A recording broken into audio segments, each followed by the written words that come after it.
The hills of West Virginia hold their secrets close. In the deep, shadowed hollows and along the slow, muddy banks of the Ohio River, time does not move in a straight line. It pools, it eddies, and sometimes it seems to stand perfectly still, preserving stories that the modern world has tried its best to forget. This is the account of one such story, a historical case file concerning a series of events that began in the autumn of 1966. Events that would culminate in a tragedy so profound it would forever scar the town of Point Pleasant and give birth to a legend that haunts the region to this very day. If the echoes of forgotten history are what you seek, and this is your first time visiting our archive, consider subscribing to our circle. Ensure you do not miss the turning of the next page. The town of Point Pleasant, West Virginia, was, in every measurable sense, an ordinary place. It was a community built on the rhythms of river barges and the changing of the seasons, a small point of light and life nestled where the Kanawha River flowed into the much larger Ohio. In the year 1966, it was a town looking forward, embracing the quiet prosperity of post-war America. Its residents were decent, church-going people, concerned with high school football games, the price of gasoline, and the simmering anxieties of the Cold War that hummed distantly on their television sets. Their fears were tangible, political, human. They were not, by their nature, given to flights of fancy or morbid imaginings. The darkness they knew was the darkness of the deep woods that pressed in on all sides of their town, a familiar and respected boundary between civilization and the wild. But another, older darkness was stirring, and its chosen stage was a place the town had long since abandoned, a sprawling monument to a war that had ended 2 decades prior. Just north of the town lay a vast 7,000-acre tract of land officially known as the West Virginia Ordnance Works. During the Second World War, this facility had been a critical hub for the manufacture and storage of trinitrotoluene, the explosive compound, more commonly known as TNT. The locals, with their typical flair for concise and evocative naming, simply called it the TNT area. By the 1960s, the TNT area was a ruin. It was a place of slow decay, where nature was methodically reclaiming what humanity had built in a frenzy of wartime industry. The landscape was dominated by dozens of massive, grass-covered concrete domes, hollow igloos of reinforced cement, where volatile munitions had once been stored. These structures, now empty, resembled ancient burial mounds, giving the entire area the feeling of a vast, overgrown necropolis. The roads that crisscrossed the property were cracked and broken, surrendering to weeds and encroaching brush. Derelict buildings, their windows shattered and their walls scarred with graffiti, stood like skeletal sentinels in the silent fields. The entire area was laced with a complex network of underground tunnels, now flooded and inaccessible, their purpose slowly being forgotten. It was a place where young couples went to seek privacy, a place where hunters sometimes trespassed in search of deer, but it was not a place where anyone lingered after dark. An unspoken disquiet hung in the air, a sense of industrial death and forgotten purpose. The soil itself was said to be poisoned by the chemical residue of its past, and the wildlife that lived within its borders was often rumored to be different, larger, perhaps, or strangely colored. These were the kinds of stories told in hushed tones, dismissed by most as folklore. But it was here, in this modern ruin that felt as ancient as any tomb, that the veil between the known world and something else entirely would first be torn. The night of November 15th, 1966, was cold and clear. The air carried the sharp, metallic bite of impending winter, and a sliver of a moon offered little illumination. 2 young married couples, Roger and Linda Scarberry, and Steve and Mary Millette, were doing what countless young people in a small town with few distractions did. They were driving aimlessly, enjoying the simple freedom of a full tank of gas and a night with no obligations.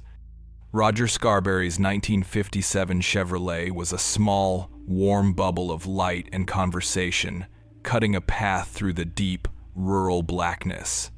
The Millettes were good friends.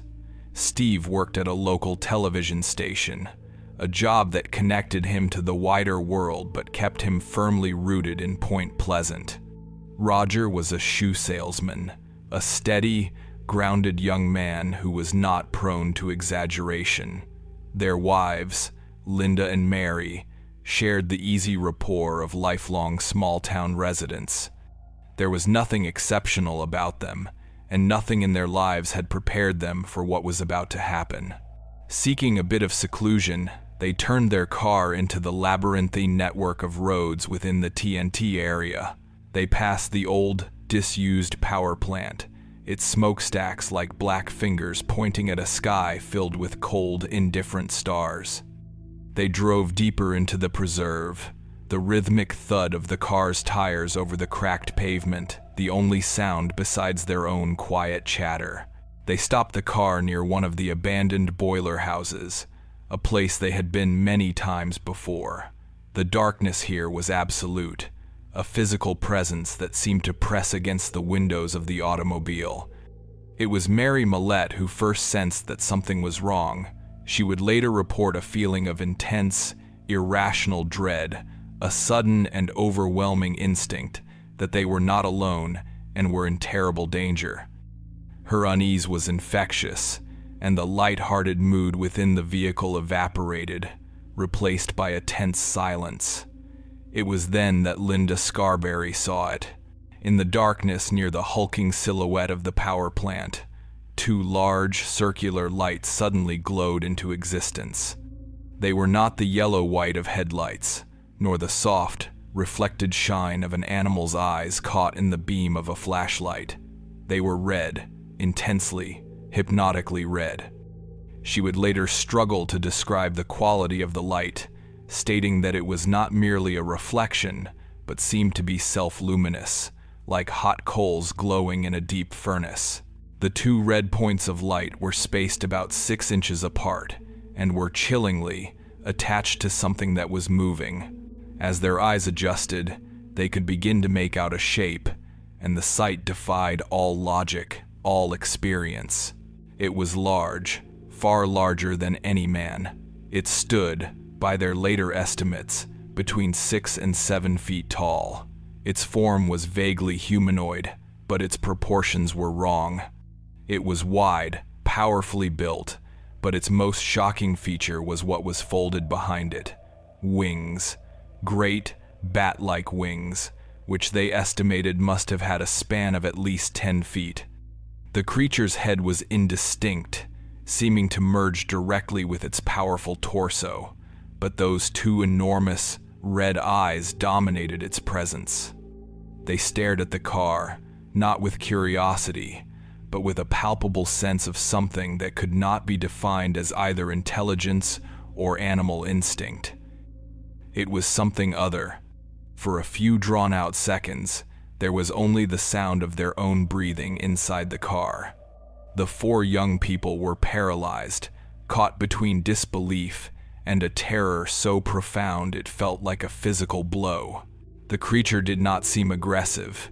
It simply stood there, watching them. Roger Scarberry, reacting on pure adrenaline, broke the spell. He slammed the car into gear, spinning the wheels on the loose gravel as he turned the vehicle around and accelerated away with a spray of dirt and stone. He drove with a frantic, desperate speed, his only thought to put as much distance as possible between them and the impossible thing they had just seen. He pushed the Chevrolet faster than he ever had before, the speedometer needle climbing past 70, then 80, then 90 miles per hour. The winding, decrepit road was not designed for such speeds, and the car fishtailed wildly, its headlights cutting a frantic path through the oppressive darkness. It was as they crested a small hill on the main road leading away from the TNT area, Route 62, that the true mind-shattering horror of their situation became clear. Steve Millette, looking back, yelled that the thing was following them. Linda Scarberry looked over her shoulder and saw it. The creature was airborne. It was pacing their car, keeping up with their speed of over 100 miles per hour, and it was doing so, she would later report, with unnerving consistency, without ever seeming to flap its wings. It simply glided through the cold night air, its massive wings held stiffly, its red eyes glowing with an unwavering intensity. It seemed to move with an effortless, unnatural grace that defied the laws of physics. It followed them for what felt like an eternity, a silent, winged specter in their rearview mirror. The creature was not attacking them. It was simply observing. It shadowed their flight, an inescapable presence in the dark. As they approached the familiar, reassuring city limits of Point Pleasant, the creature banked away, peeling off into the night and disappearing over the treetops along the riverbank. Shaking and hysterical, Roger Scarberry did not drive home. He drove directly to the Mason County Courthouse, to the office of the sheriff. They burst into the small, brightly lit office just before midnight, 4 young people in a state of near catatonic terror. The deputy on duty at the front desk was taken aback by their panicked state, their words tumbling out in a frantic, overlapping cascade. He quickly summoned his superior. Sheriff George Johnson was a man of logic and order. He was a career lawman who had seen nearly everything a small Appalachian town could produce, from domestic disputes to moonshining operations. He was not a man who believed in monsters. He listened patiently to their story, his expression a careful mixture of professional concern and deep, private skepticism. He noted their genuine, unfeigned terror. These were not pranksters.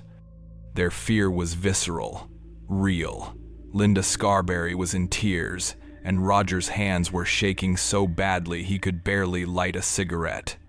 The sheriff's initial thought was that they had seen a large bird, perhaps a sandhill crane or an escaped owl from a private menagerie, its eyes reflecting the car's headlights in a strange way. Fear, he knew, could play tricks on the mind, amplifying the mundane into the monstrous. Yet, their story was disturbingly consistent, and their description of the creature keeping pace with their car at over 100 miles per hour was something he could not easily dismiss.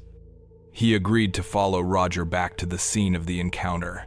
The drive back to the TNT area was tense.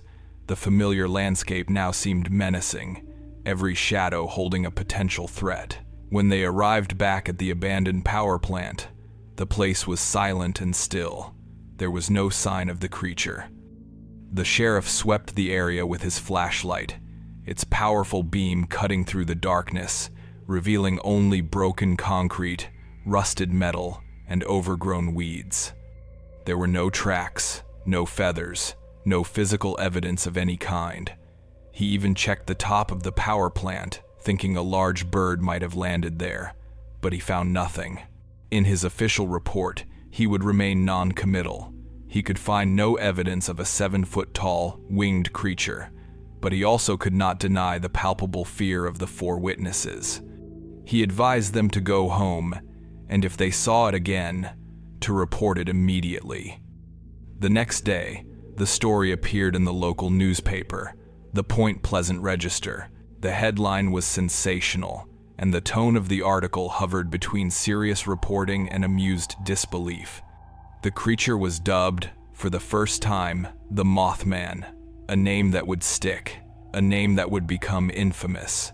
For the authorities and the local press, the incident was likely to be a 9-day wonder, a piece of local color that would soon be forgotten. They assumed it was a hoax, or a case of mistaken identity magnified by hysteria.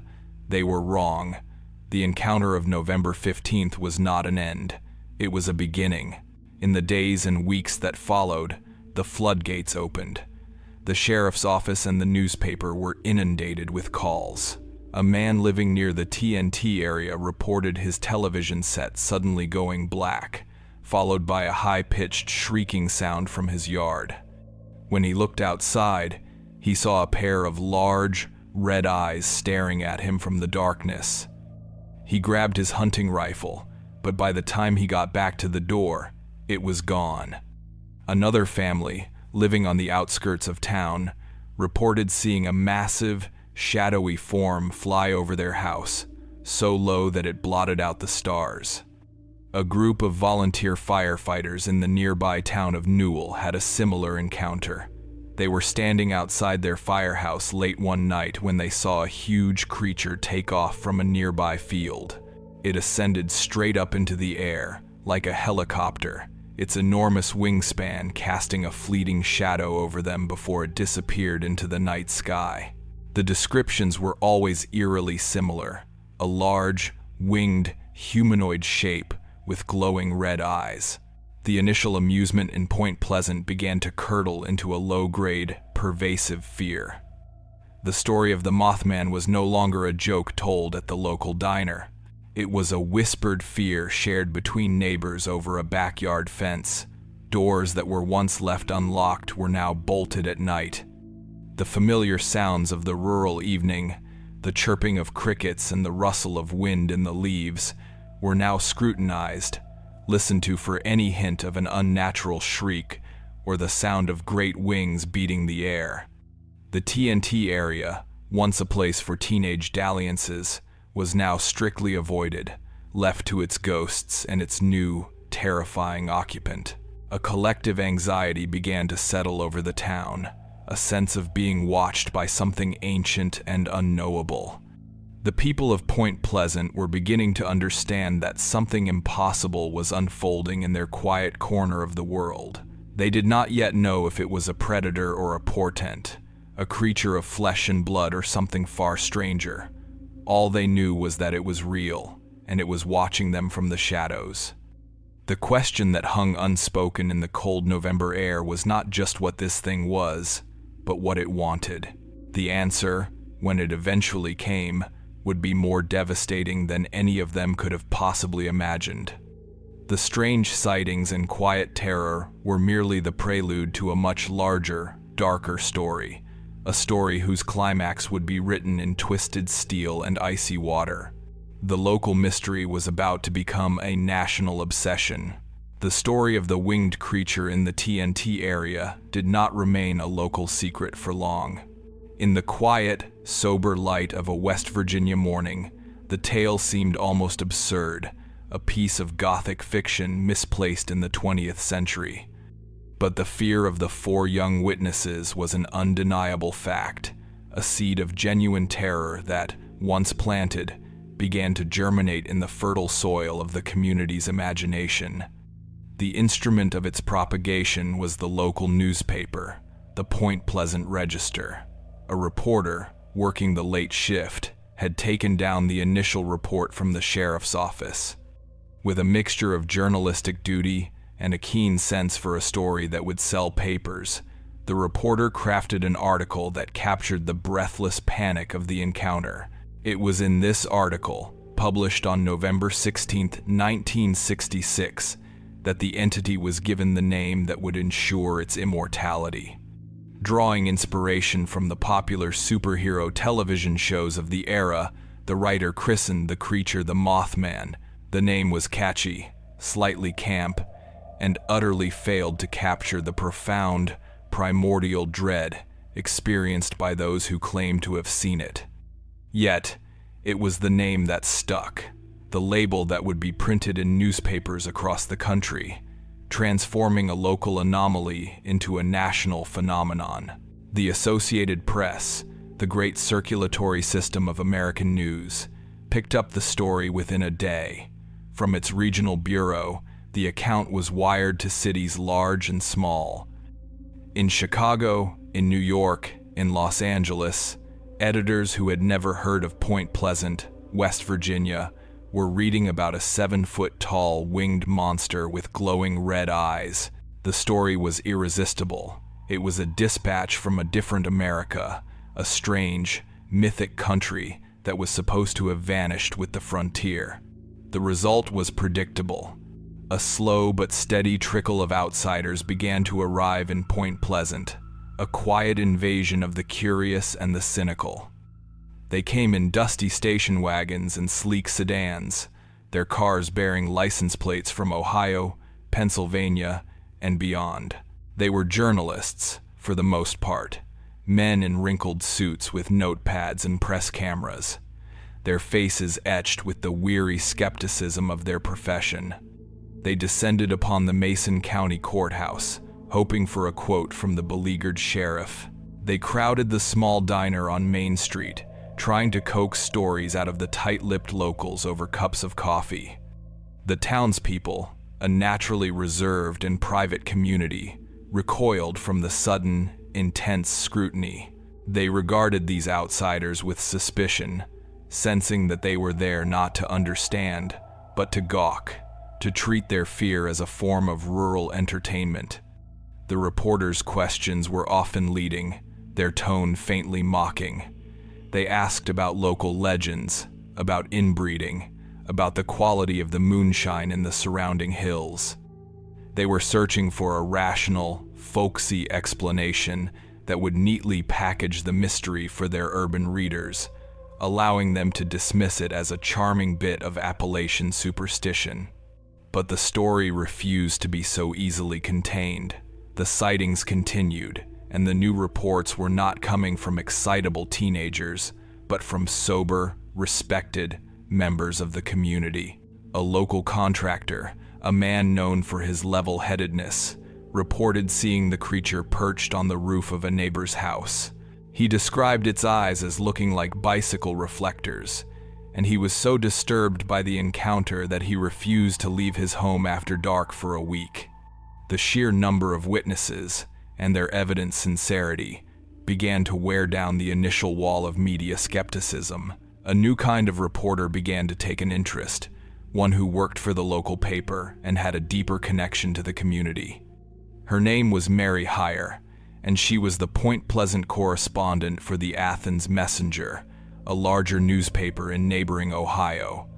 She was a woman in her 50s, sharp, intuitive, and deeply embedded in the social fabric of the town.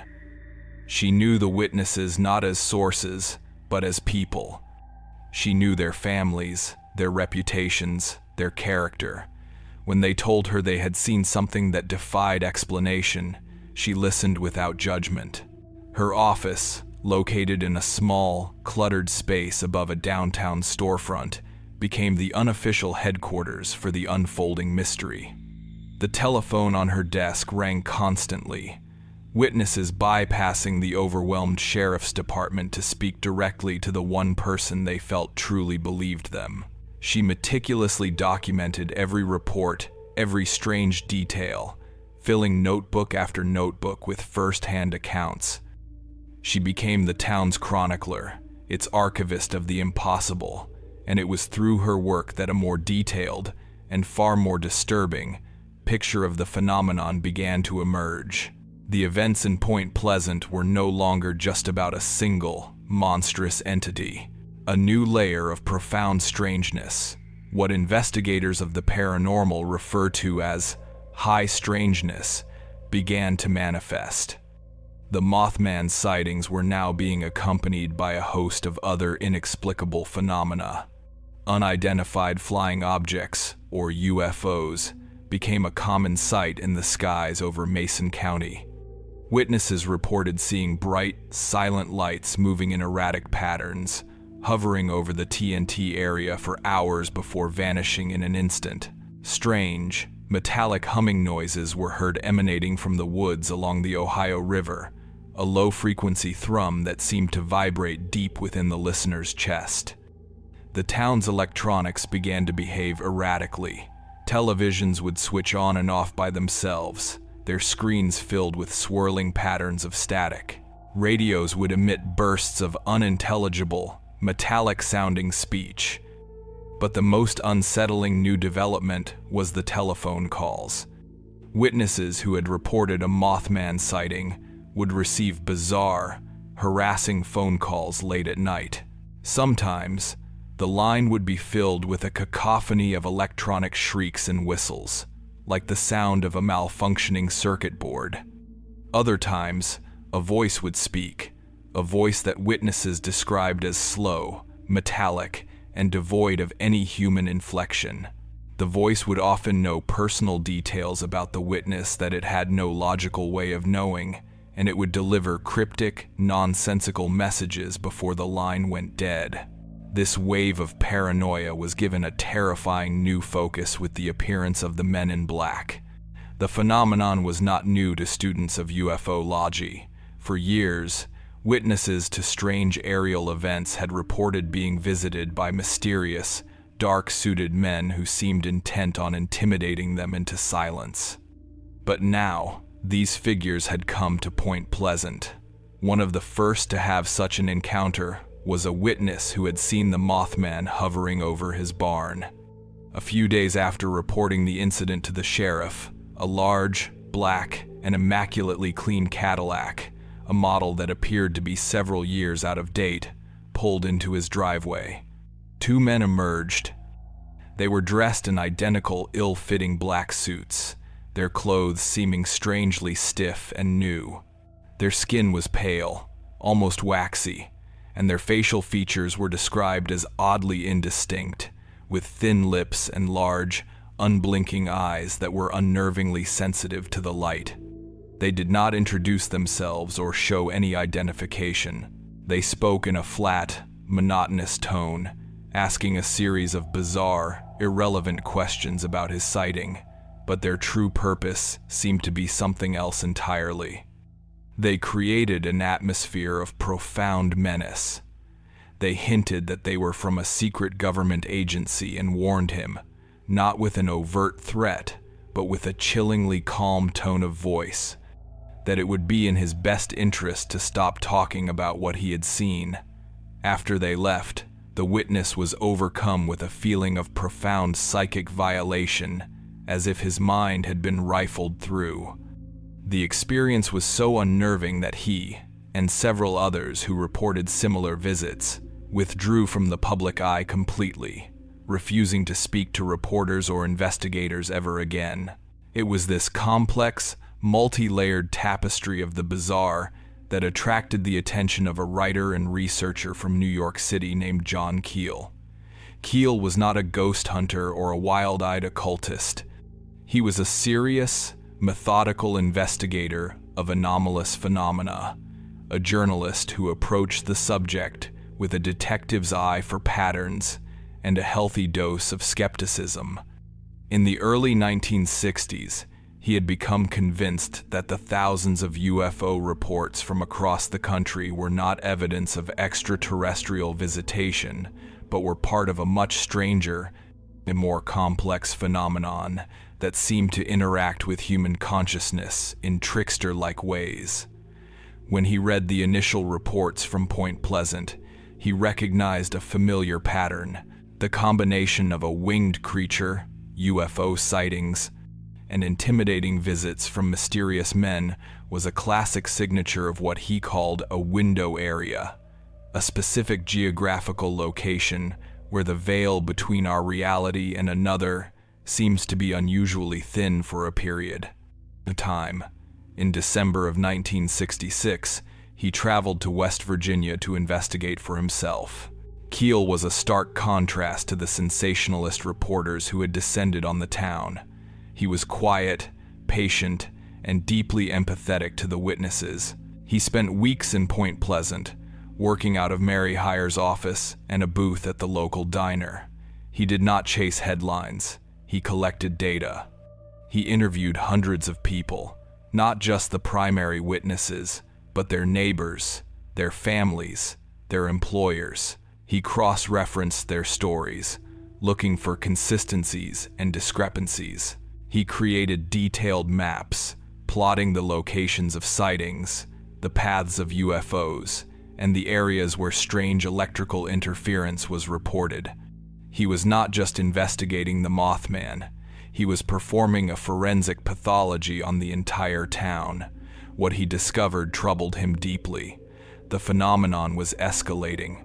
The sightings were becoming more frequent, more aggressive. The electronic interference was becoming more pervasive. A sense of impending doom, a feeling that events were building toward some unseen climax, was palpable. He felt it in the nervous energy of the townspeople. He heard it in the static that seemed to fill the very air, and he saw it in the patterns on his maps. The sightings of the Mothman, he noted, were clustering with increasing frequency around one particular location, the Silver Bridge, the aging steel structure that connected Point Pleasant to the state of Ohio. Then, Keel himself became a part of the story. He began receiving the same strange, disorienting phone calls that had plagued the other witnesses. Cryptic messages were delivered to his hotel room by people who would vanish before he could question them. Most chillingly, he began to receive what he could only describe as prophetic warnings. During his phone calls with Mary Heyer, their conversations would be interrupted by a third, metallic voice breaking into the line. The voice would deliver short, declarative statements. It warned of a nationwide power blackout that, weeks later, came to pass. It predicted the assassination of a major political figure, and it began to speak, with increasing urgency, of a great tragedy that was coming to Point Pleasant, a tragedy that would be centered on the river. Keel was a rationalist, a man who looked for logical explanations, but he could find none. He was caught in a vortex of paranormal activity that seemed to be actively communicating with him, feeding him pieces of a puzzle he could not comprehend. He began to wrestle with a terrifying new hypothesis. What if the Mothman and the other phenomena were not the cause of the growing sense of dread in Point Pleasant, but were merely a symptom of it? What if they were, in some incomprehensible way, a warning? The question that had started as a simple inquiry into a local monster had morphed into something far more profound. He was no longer asking what the Mothman was, but what it was trying to say. As the cold, gray days of December 1967 began to dwindle, he felt a growing certainty that he, and the entire town of Point Pleasant, were about to find out. The air was thick with unspoken anxiety, a feeling that the curtain was about to rise on the final, terrible act of a play whose script had been written long in advance. The focus of the narrative was narrowing, drawing all of its disparate, terrifying threads together and pointing them at the cold, dark waters of the Ohio River. As the year 1966 bled into the bleak, frozen heart of 1967, the phenomenon in Point Pleasant underwent a chilling metamorphosis. The initial sightings, frightening as they were, had occurred at a distance, brief glimpses of an impossible shape against the darkness. They were events that could, with a considerable effort of will, be rationalized away as tricks of the light or products of a frightened imagination. But that phase was over. The barrier of distance was dissolving. The entity, whatever it was no longer content to be a fleeting shadow on the periphery. It began to draw closer, to force itself into the lives of the townspeople with a terrifying and deliberate intimacy. The encounters became more sustained, more personal, and far more traumatic, leaving witnesses with psychological scars that would never fully heal. The period of quiet, creeping unease gave way to one of stark, visceral horror. One of the most harrowing of these close encounters involved a young woman who was driving home from a Sunday church service. It was a cold, damp evening, the kind of night where a thick, greasy fog rose from the riverbanks and crept into the hollows, swallowing the roads in a blanket of gray. The woman was a devout and sober individual, her mind occupied not with monsters, but with the hymns she had sung that morning and the sermon she had just heard. Her route took her down the winding stretch of Route 62, the same road the first witnesses had fled down in their desperate flight from the TNT area.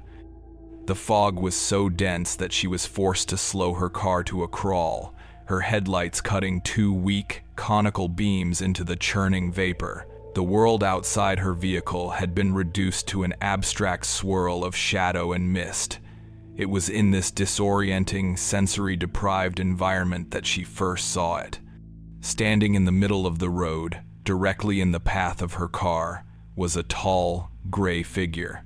Her first, rational thought was that it was a man, perhaps a hitchhiker who had wandered out into the fog.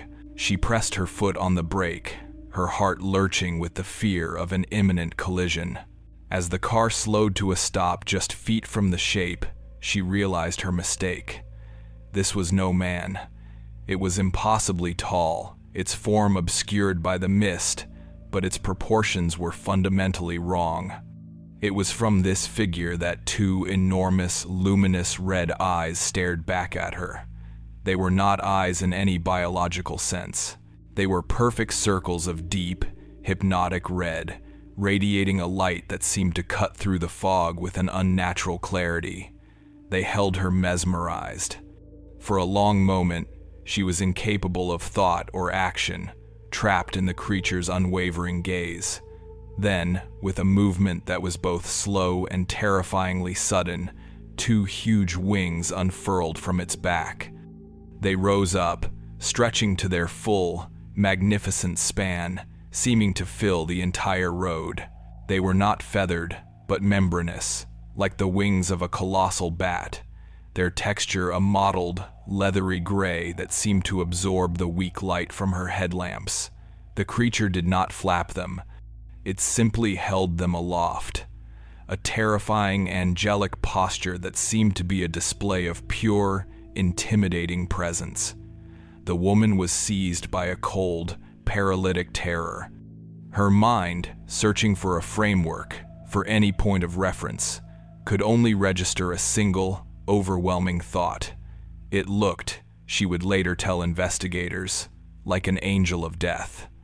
Breaking free from her paralysis, she threw the car into reverse, her hands shaking on the steering wheel. She did not dare to turn her back on it. As she sped backwards down the foggy road, the creature slowly folded its wings and, with a chilling lack of urgency, stepped off the pavement and disappeared into the thick woods that lined the highway. The encounter lasted no more than a minute, but for the young woman, it was a moment stretched into an eternity, a memory that would be seared into her consciousness with the intensity of a branding iron. This pattern of direct, terrifying confrontation was not an isolated incident. The creature seemed to be systematically moving through the community, its appearances becoming bolder, its presence more menacing. A few nights after the incident on Route 62, another family was subjected to a siege of psychological terror. A young mother was visiting the home of some friends, a small, wood-frame house situated on the rural edge of town. The night was dark and lashed with a cold, driving rain. Inside, the atmosphere was warm and mundane. The woman was holding her infant daughter, while her friend's two young children played on the floor nearby. Their conversation was light, centered on the everyday concerns of work and family. The Mothman was the furthest thing from their minds. Their quiet evening was shattered when one of the men in the group, glancing out the kitchen window, froze. He called for the others to come look. In the yard, near the family car, stood the creature. It was illuminated in the intermittent flashes of a faulty security light, its huge gray form slick with rain, its red eyes glowing with an internal fire that the downpour could not quench. Panic erupted in the small house. The young mother, clutching her baby, stumbled back from the window, a scream catching in her throat. She told the others that there was something in the yard, her voice tight with disbelief and fear. Before anyone could react further, a heavy, dragging sound came from the roof directly above their heads. It was the sound of something immense, something impossibly heavy, moving across the shingles. A low, keening cry, a sound that was part electronic and part animal, seemed to come from all around the house at once. The children began to cry, their fear a raw, unfiltered response to the terror that had gripped the adults. The family was trapped, besieged in their own home by a thing that should not exist. They huddled together in the center of the living room, their eyes fixed on the ceiling, listening to the slow, methodical scraping and thumping from above.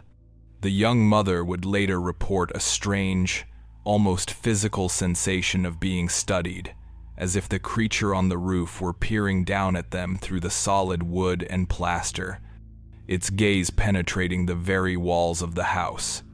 The ordeal felt as if it lasted for hours. Finally, summoning a reserve of courage, one of the men ran to the telephone and called the police. While they waited, the sounds from the roof ceased. A profound and unnerving silence descended, broken only by the drumming of the rain and the sobbing of the children. When the sheriff's deputy finally arrived, his flashlight beam revealed nothing. The roof was empty. The yard was deserted. There were no tracks in the mud, no physical sign that anything had been there at all. But the terror it left behind was a palpable presence, an invisible stain on the small house that would never wash away. The young mother was so traumatized by the event that she suffered a nervous breakdown and required medical care for weeks afterward. The sanctity of the home, the one place where a family should feel safe, had been violated. The monster was not just in the abandoned TNT area anymore, it was on their doorstep. As these first-hand accounts of terror spread through Point Pleasant, they began to weave themselves into the deeper, older belief systems of the community. This was the Bible Belt, a region where faith was a cornerstone of life, and the language of Scripture was a familiar and powerful force. For some of the town's older residents and church leaders, the creature was not a cryptid or an alien. It was something far more ancient and far more terrifying. They saw it as an omen, a dark portent described in the biblical book of Revelation. They began to speak in hushed tones of the end of days, of demons being loosed upon the earth. This interpretation gained a terrifying new weight when another inexplicable phenomenon began to occur. The bells of the town's oldest church, a massive iron bell housed in a stone steeple, began to toll at odd hours of the night. They would ring out in the darkness, a deep, resonant peal that would echo through the deserted streets, with no one pulling the rope. The church custodian would rush to the steeple, only to find it empty, the thick bell rope hanging perfectly still. There was no rational explanation. The mechanism was purely mechanical. There were no wires, no way for it to be activated remotely. For those who were inclined to see a supernatural hand at work, this was the final, irrefutable proof. The bells, they whispered, were not ringing for the living. They were tolling for the dead, a funeral dirge for a catastrophe that had not yet happened. The atmosphere in Point Pleasant had now become thick with a mixture of dread and anticipation. The air itself felt charged, heavy with the smell of ozone and damp earth, the scent of a gathering storm. John Keel, the researcher, documented this shift meticulously in his notes. He wrote of a town under a state of psychological siege, where the line between the real and the unreal had become dangerously blurred. He noted that the Mothman seemed to be feeding on their fear, its appearances growing more audacious as the collective anxiety of the community intensified. He posed the question in his journal: was the creature a harbinger of doom, or was it the catalyst? Was it merely a witness to an unfolding tragedy, or was it, in some way, the cause? The narrative was reaching its crescendo. The individual encounters, each a universe of terror unto itself, were beginning to coalesce into a single, terrifying prophecy. The stage was set, the actors were in place, and the sense of chronological inevitability was becoming unbearable. And then, as December began, a strange and unsettling calm descended upon the town. The sightings stopped. The strange phone calls ceased. The church bells fell silent. For the first time in over a year, the nights were quiet. To some, this sudden lull was a relief, a sign that the nightmare was finally over. But to those who had looked directly into the creature's red eyes, this silence was more terrifying than the shrieks had ever been. It was the silence of held breath. It was the quiet before the storm. The entity had vanished, but the feeling of its presence lingered. Its focus now shifted, it seemed, from the people of the town to the great, silent structure of steel that spanned the dark waters of the Ohio River. In the aftermath of the intense and terrifying wave of personal encounters, an unnatural quiet settled over Point Pleasant and the surrounding hollows. The abrupt cessation of phenomena was, for many, more unnerving than the activity itself. It was the silence of a predator that has stopped stalking its prey and has simply begun to wait. The focus of the unseen narrative, which had for so long been fixed on the townspeople, seemed to pivot, turning its attention to a single, monolithic object that had been the silent backdrop to the entire affair. It was the great, gray spine of the community, an object so familiar and so vital that it was almost invisible to the people who depended upon it every day. This object was the Silver Bridge. To understand the tragedy that was to come, we must first understand the bridge itself, not as a mere structure of steel and concrete, but as a character in this history, a silent, unknowing protagonist whose own story was rushing toward a violent and catastrophic conclusion. The Silver Bridge was a product of an earlier, more optimistic age.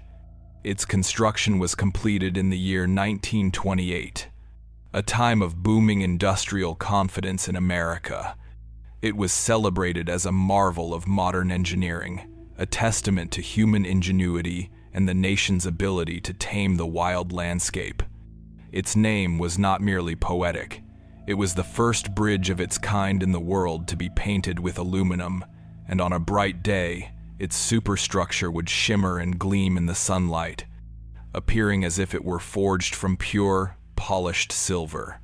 It was an I-bar suspension bridge, a design that was both elegant and, for its time, incredibly efficient. Two great rocker towers rose from concrete piers sunk deep into the bed of the Ohio River, and from these towers, a pair of massive suspension chains were draped, their graceful catenary curves holding the weight of the road deck below. These chains were the bridge's heart, its entire structural integrity resting upon their strength. They were not made of spun cable, like the Brooklyn Bridge or the Golden Gate. Instead, they were forged from links of high-strength, heat-treated steel. Each link, or I-bar, a solid bar of metal some 55 feet long with a circular hole, or eye, at each end. These I-bars were connected in pairs by massive steel pins, forming a chain of incredible tensile strength. The design was innovative, and it was this very innovation that contained the seed of its destruction. Most suspension bridges of this type were built with a high degree of redundancy, using 4 or even 6 I-bars for each link in the chain, ensuring that if one were to fail, the others would bear the load. The Silver Bridge had no such redundancy. Each link in its chain consisted of only 2 I-bars. If one of them failed, the other would be subjected to forces far beyond its design tolerance. It would hold for a fraction of a second, and then it too would fail, setting off a chain reaction of catastrophic and irreversible totality. For 39 years, the bridge performed its duty flawlessly. It became the primary artery connecting Point Pleasant, West Virginia, with Gallipolis, Ohio. It was more than a convenience. It was the town's lifeline. Every morning, a procession of commuters crossed its span, heading to jobs in the neighboring state. School buses, filled with children, rumbled across its steel mesh deck. Heavy trucks, laden with coal and chemicals and consumer goods, used it as a critical link in the region's commercial network. The bridge was woven into the fabric of daily life. Its twin towers were the most prominent feature on the town's skyline, a constant, reassuring presence. People drove across it without a second thought, their trust in its strength as absolute and unexamined as their trust in the rising of the Sunday. They were aware, in a vague and distant way, that the bridge was getting old. They felt the slight sway of the road deck in high winds. They heard the rhythmic clatter of their tires on the roadway, a sound that was the unique and familiar song of the crossing. On cold winter nights, they would hear the deep, resonant groans of the steel as it contracted in the freezing temperatures, sounds they dismissed as the normal complaints of an aging but still sturdy structure. They did not know, they could not know, that they were listening to a slow and agonizing death rattle. Deep within the complex architecture of the northern suspension chain, on the Ohio side of the river, a fatal process was underway. It was happening inside I-bar 330, a single, critical link located just below the top of the Ohio Tower. Here, for nearly 4 decades, a microscopic flaw had been growing. It may have been a tiny pocket of impurities forged into the steel itself in 1928, or a minute crack that formed during the cooling process. Whatever its origin, it was a point of weakness in a system that could not tolerate any weakness at all. Over the years, the relentless forces of stress and environment worked on this tiny flaw. The constant, cyclical loading from the weight of traffic, the vibrations from wind and the rumbling of trucks, the expansion and contraction of the steel with the changing seasons. All of these forces concentrated their energy on the tip of that microscopic crack, pushing it deeper into the heart of the metal. This process is known to engineers as metal fatigue. At the same time, another insidious process was at work. Moisture from rain and river fog, laden with corrosive industrial pollutants, had seeped into the tiny crevice between the I-bar's eye and the massive steel pin that held it. It was a space that was impossible to inspect, impossible to paint, impossible to protect. Here, in the dark, hidden heart of the bridge, a slow, cancerous rust began to form. This corrosion created tiny pits on the surface of the steel, further weakening the metal and accelerating the growth of the fatigue crack, in a deadly synergy known as stress corrosion cracking. Unseen and unsuspected, the crack grew, molecule by molecule, year by year. By the autumn of 1967, it had penetrated nearly 1/4 of an inch into the solid steel of the I-bar. The bar was now critically weakened. It was still holding its load, but its margin of safety, the very redundancy that its designers had gambled they did not need, was gone. It was a structure poised on the brink of failure, a loaded gun waiting for the slightest increase in pressure to pull the trigger. And as the bridge grew weaker, the strange phenomena that had plagued the town began to converge upon it. The pattern that John Keel had been meticulously plotting on his maps became undeniable. The sightings of the Mothman, which had once been concentrated around the TNT area, now formed a distinct and terrifying cluster around the Silver Bridge. A truck driver, making a late-night run across the span, reported seeing 2 large, glowing red lights hovering in the darkness beneath the bridge, near the Ohio Pier, before they suddenly winked out. A young couple, parked at a scenic overlook with a view of the structure, saw something that made them flee in terror. For a fleeting moment, they claimed, they saw a massive, winged shape perched atop the Ohio Tower, its dark silhouette outlined against the faint glow of the distant city lights.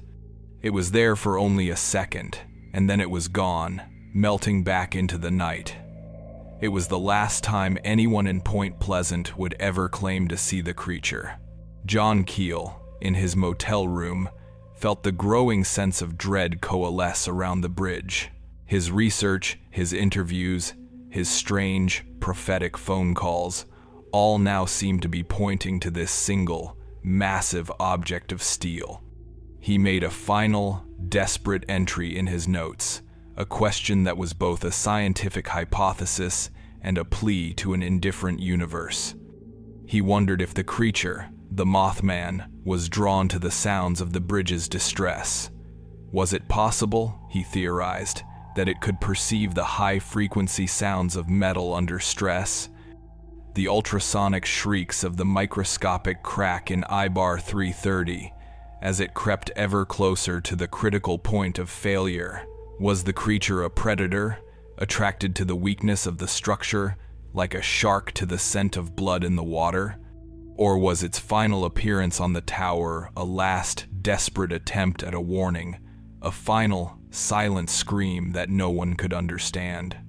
He was a man of logic, trapped in a situation that defied all logical explanation, and he felt a profound sense of helplessness as he watched the pieces of the puzzle fall into place. He knew that something terrible was about to happen at the river, but he did not know precisely what or when. He could only watch and wait and listen to the static that seemed to be growing louder on every frequency. December 15th, 1967, arrived. It was a Friday. The day was bitterly cold, the temperature hovering just below freezing. A slate-gray sky hung low over the hills, promising snow that never came. In Point Pleasant, the mood was one of festive anticipation. It was the height of the Christmas shopping season, and the town's small downtown was bustling with activity. People were thinking of last-minute gifts, of holiday parties, of family gatherings. The strange events of the past year seemed to have receded, a bad dream that was fading in the cheerful, optimistic light of the holiday season. As the afternoon wore on, the sky began to darken. The streetlights flickered on, casting a pale yellow glow on the busy sidewalks. The working day was ending. In offices and factories on both sides of the river, people were packing up their belongings, shrugging on their heavy winter coats, and heading out into the biting cold. They got into their cars and trucks, their thoughts on the warm homes and evening meals that awaited them, and one by one, they turned their vehicles toward the river, toward the familiar, shimmering silhouette of the Silver Bridge. It was just before 5 o'clock. Rush hour was beginning. The bridge, silently, patiently, was waiting for them. The stage was set. The final, terrible act was about to begin. The clock on the wall of the Point Pleasant First National Bank had just ticked past 4:58 in the afternoon on Friday, December 15th, 1967. The light of the short winter day was failing, a deep, bruised twilight that bled into a cold and starless evening. A biting wind swept down the Ohio River Valley, carrying with it the damp, metallic chill of the water and the promise of a hard frost. On the Silver Bridge, the evening rush hour had reached its peak. The structure was heavily laden, its steel deck a slow-moving river of headlights and taillights. 31 vehicles were on the main span between the two towers, a mixture of passenger cars filled with Christmas shoppers and families, and heavy commercial trucks, including 2 fully loaded tractor trailers, their diesel engines rumbling a low, guttural counterpoint to the whine of the wind through the steel latticework. The total weight on the bridge was immense, far greater than the lighter, smaller vehicles of the 1920s for which it had been designed. The traffic light on the Ohio side had just turned red, causing the westbound lane to become a stationary, bumper-to-bumper line of steel and glass, adding a dead, static load to the already stressed structure. Deep within the cold, dark heart of the bridge, inside the northeast eye-bar of the chain at suspension point C13 North, the microscopic flaw that had been growing for 39 years had reached its breaking point. The combined forces of the heavy, static load, the intense cold, which made the heat-treated steel more brittle, and the cumulative damage of nearly 4 decades of stress and corrosion had finally become too much to bear. With a sharp, explosive crack, a sound that was later described by a survivor on the bridge as being like a rifle shot, I-bar 330 failed. The fatigue crack, which had been creeping through the steel at a molecular level, suddenly propagated across the entire 12-inch width of the bar in a fraction of a millisecond. The steel, for a brief, horrifying moment, tore apart like a piece of paper. The immediate effect was catastrophic. The immense tensile load that had been carried by the failed I-bar, hundreds of thousands of pounds of force, was instantaneously transferred to its twin. This second, and now sole remaining, I-bar was not designed to carry such a load. It held for a mere heartbeat, the steel stretching and deforming under the impossible strain, and then it too failed with a second, deafening report. The pin that had connected the two bars was now free. It was pulled violently from its housing, and the northern suspension chain, the great steel artery of the bridge, was severed. The entire structure was now mortally wounded. The carefully balanced equilibrium of forces that had held the bridge aloft for nearly 4 decades was gone. What followed was a chain reaction of destruction that unfolded with terrifying, inexorable speed. The section of the road deck nearest the break, suddenly deprived of its support, sagged and then dropped. This movement transferred an impossible jerking load to the adjacent sections of the chain, causing them to fail in sequence. The sound of the snapping I-bars, a rapid percussive series of explosions, like a string of giant firecrackers. The great northern chain unzipped itself from west to east. As it failed, the north side of the road deck began to tilt violently, like the deck of a sinking ship. Cars and trucks slid sideways across the icy steel mesh, crashing into one another, the sound of screeching tires and shattering glass momentarily audible over the deeper, grinding roar of the dying bridge. The massive Ohio Tower, its support from the northern chain now gone, was pulled southward by the still intact southern chain. The immense steel structure, weighing hundreds of tons, twisted and buckled, its elegant latticework contorting into a tortured, unrecognizable shape before it toppled over into the river with a deafening, percussive crash that sent a plume of icy water hundreds of feet into the air. With the Ohio Tower gone, the central span of the bridge was now completely unsupported. It broke free from the West Virginia approach and plunged, almost as a single, massive piece, into the dark, freezing waters of the Ohio River. The entire event, from the first crack of the failing I-bar to the final, thunderous splash of the main span, took less than 1 minute. In that single, horrifying minute, a marvel of engineering was transformed into a tangled, submerged mass of wreckage, and a routine evening commute became a scene of unimaginable horror. For the people on the bridge, time seemed to fracture. The world dissolved into a chaos of violent motion and deafening noise. They felt a sudden, sickening lurch, a feeling of the solid world falling away beneath them. Cars that had been stationary were suddenly sliding, tumbling, falling. The air was filled with the shriek of twisting metal, the roar of collapsing steel, and the screams of the terrified and the dying. One survivor, a man whose car was near the West Virginia side, felt the bridge drop away beneath him. He was thrown violently against his steering wheel as his car plunged downward, landing with a bone-jarring impact on a section of the approach ramp that had remained standing. Another woman, trapped in her car as it fell, watched in surreal horror as the truck in front of her seemed to stand on its end before disappearing into the blackness below. Those who were plunged into the river were thrown from the familiar, warm confines of their vehicles into a world of absolute shock and darkness. The water was 38 degrees Fahrenheit, a temperature at which hypothermia begins to set in almost immediately. The impact of the fall, for many, was fatal. For others, the sudden, paralyzing shock of the icy water was enough to cause them to drown in seconds.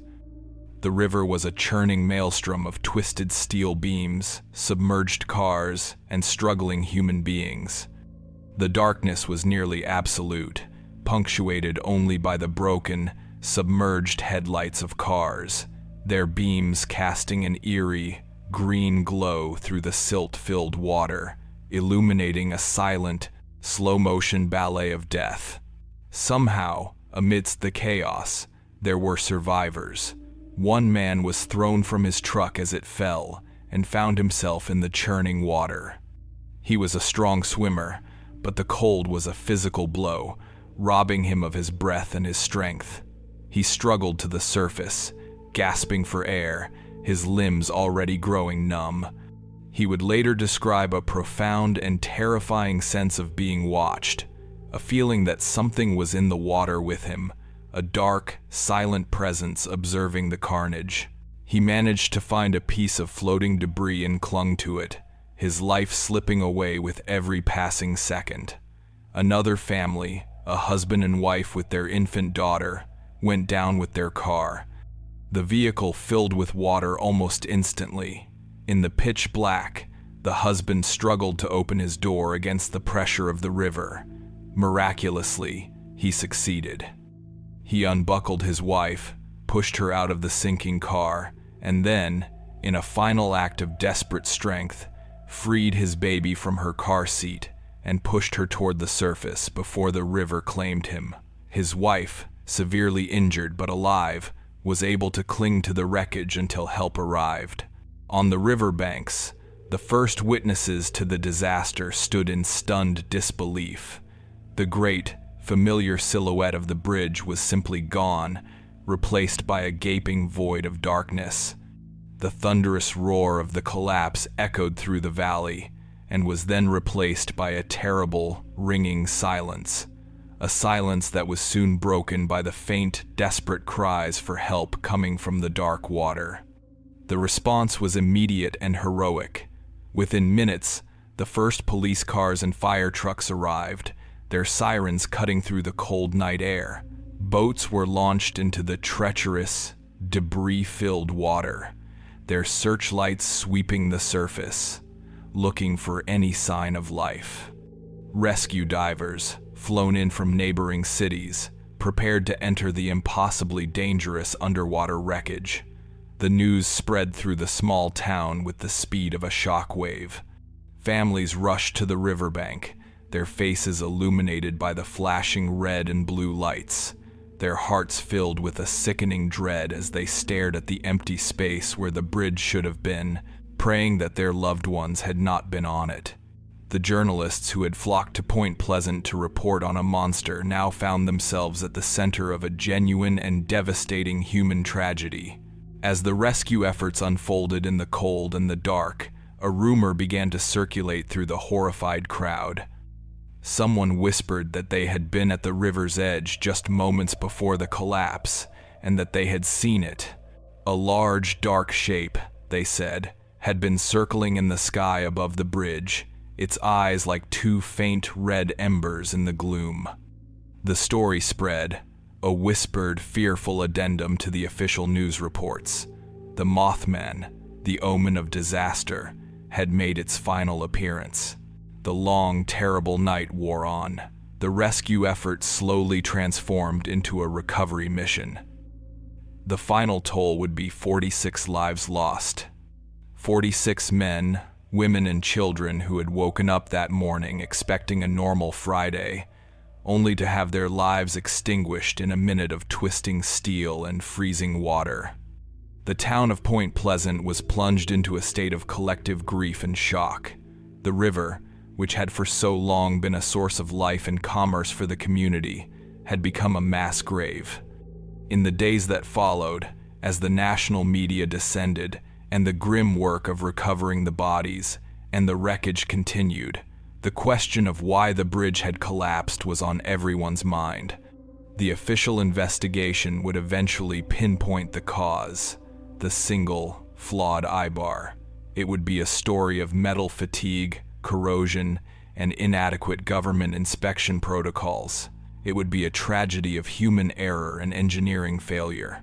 But for many in Point Pleasant, that explanation would never be enough. It was too simple, too mundane to account for the sheer, prophetic horror of the preceding 13 months. They had been warned. The shrieks in the night, the glowing red eyes in the darkness, the winged shape in the sky, they had all been a prelude, a long, drawn-out overture to this final, catastrophic symphony of death. The creature had not been a simple monster. It had been a messenger.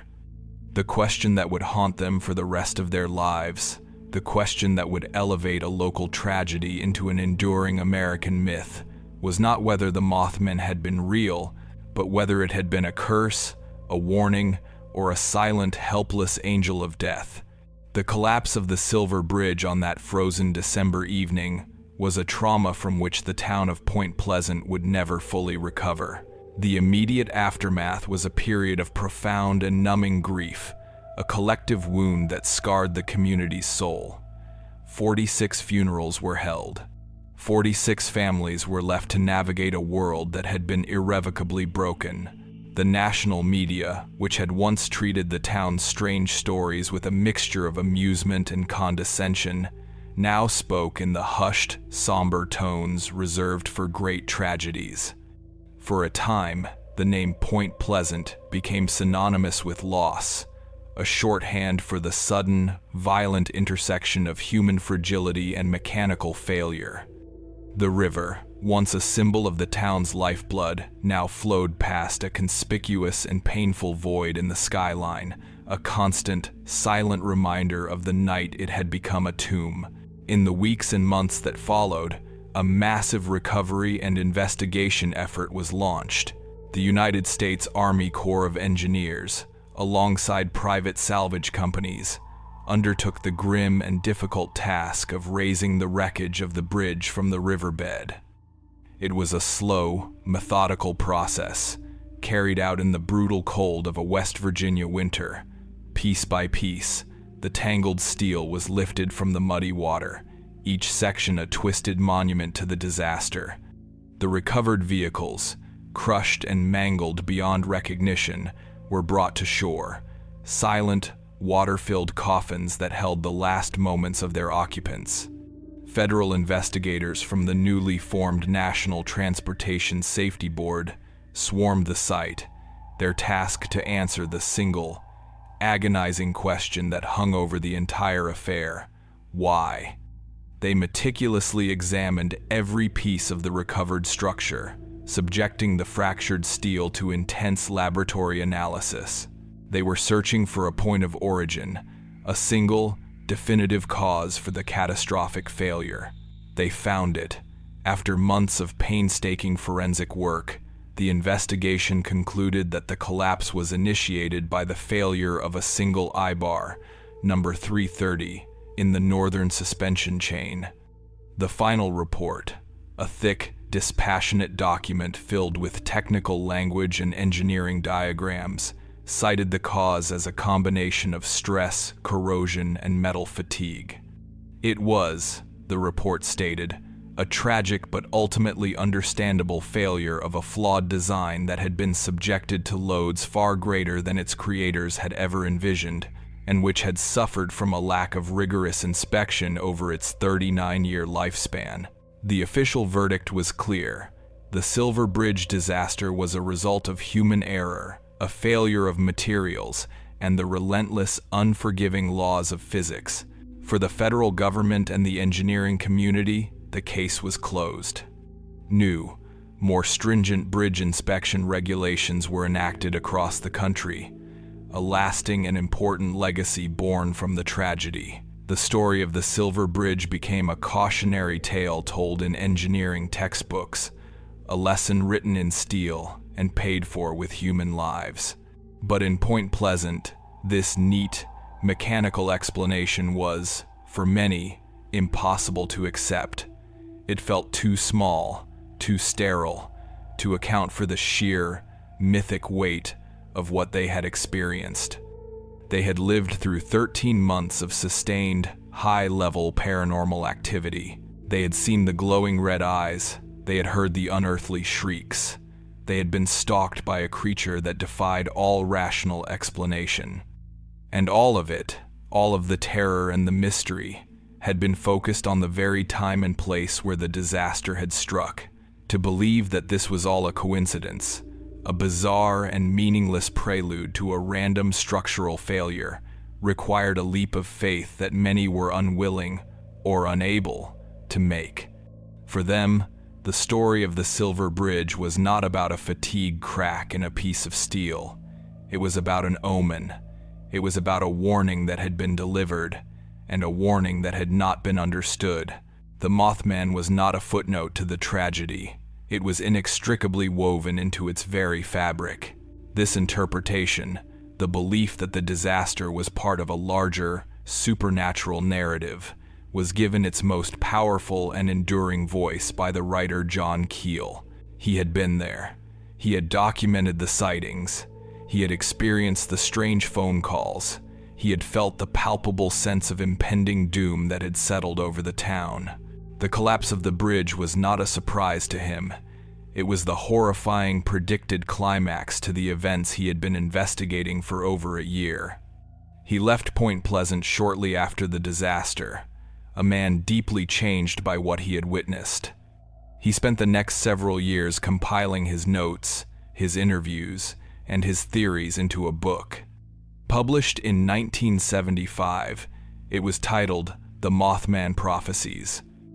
The book was a landmark in the literature of the paranormal.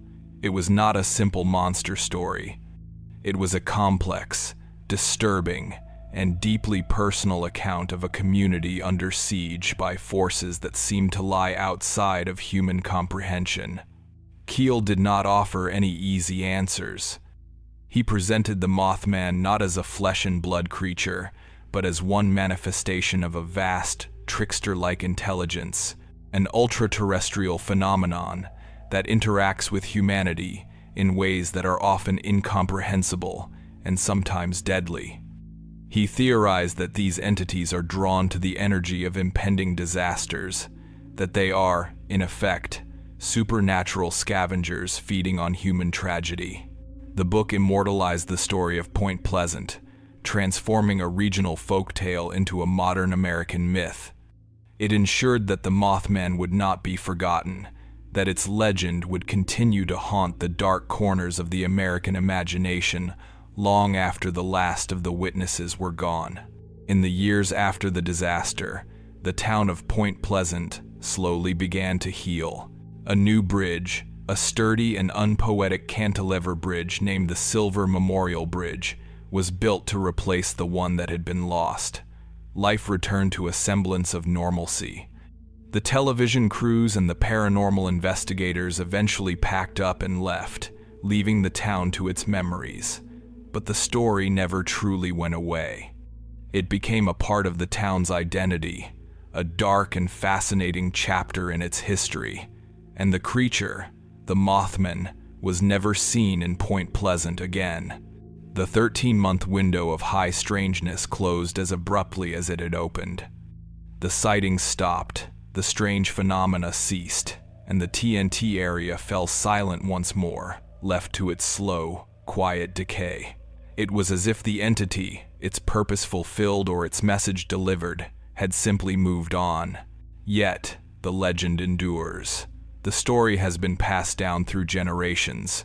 Children who were not even alive in 1967 grow up hearing the tales of the winged creature and the night the bridge fell. The Mothman has become a permanent resident of the town's collective unconscious.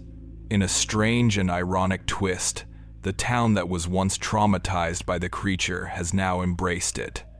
Point Pleasant is home to a Mothman museum, a Mothman statue, and an annual Mothman festival that draws thousands of visitors from around the world. They come to walk the streets where the witnesses walked, to visit the TNT area and stare into the shadows of the old concrete domes, to stand on the banks of the Ohio River and look at the place where the Silver Bridge once stood. They come searching for a connection to the mystery, for a glimpse into a world where the mundane and the monstrous can, for a brief and terrifying time, coexist. The question that lies at the heart of the Mothman legend is one that can never be definitively answered. Do we invent monsters to give a face to our fears, to create a narrative that can help us make sense of random, meaningless tragedy? Or do tragedies, in their raw and terrible power, thin the veil that separates our world from another, allowing us, for a moment, to see the things that are always there, watching from just beyond the edges of our perception? The official report sits in a government archive, a testament to the power of science and reason to explain the world. But the folklore, the stories whispered in the dark, tell a different truth. They speak of a creature that exists at the intersection of myth and reality, a modern-day harbinger of doom. And they say that even now, in other places, in other towns that stand on the precipice of a great and unforeseen disaster, people sometimes look up into the night sky and see a pair of glowing red eyes staring back at them. The creature may have left Point Pleasant, but its shadow remains, a permanent and chilling reminder that the past is never truly dead, and that some warnings are only understood in the cold, clear light of hindsight. The reflection of its eyes can still be seen, it is said, by those who stare long enough into the dark, silent waters of the river. The case file on the Mothman is now closed. Subscribe to the Blasphemy Archive to stand among those present when the next is opened, and leave your thoughts on what you have witnessed.